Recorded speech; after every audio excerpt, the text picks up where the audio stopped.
எம்பிலமா போன்ற நுரையீரல் நோய்களையும் ஏற்படுத்தும்.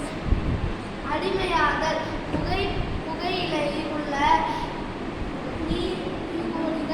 நீகோடிகள் எனப்படும் வேதிப்பொருள் மிகவும் அடிமையாக்கும் தன்மை கொண்டது.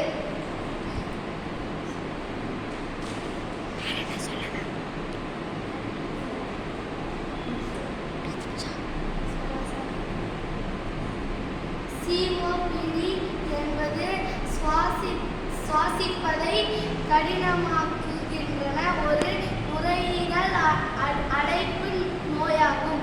இது கடுமையான நீண்டகால இயலாமை மற்றும் ஆரம்பகால மரணத்தை ஏற்படுத்துகிறது.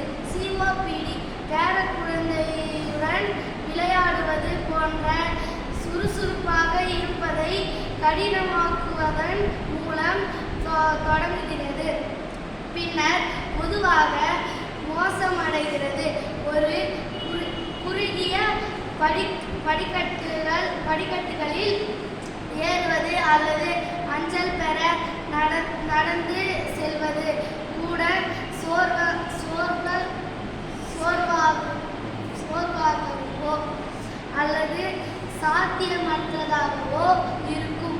இது மக்களை தங்கள் வீடுகளில் சிக்கிக் கொள்ள செய்யலாம். அவர்கள் விரும்பும் விஷயங்களை செய்யவோ அல்லது நண்பர்களை பார்க்கவோ முடியாது. மொத்த COPD-யில் சுமார் 85 டிகிரி முதல் 90 டிகிரி வரை சிகரெட் குடிப்பதால்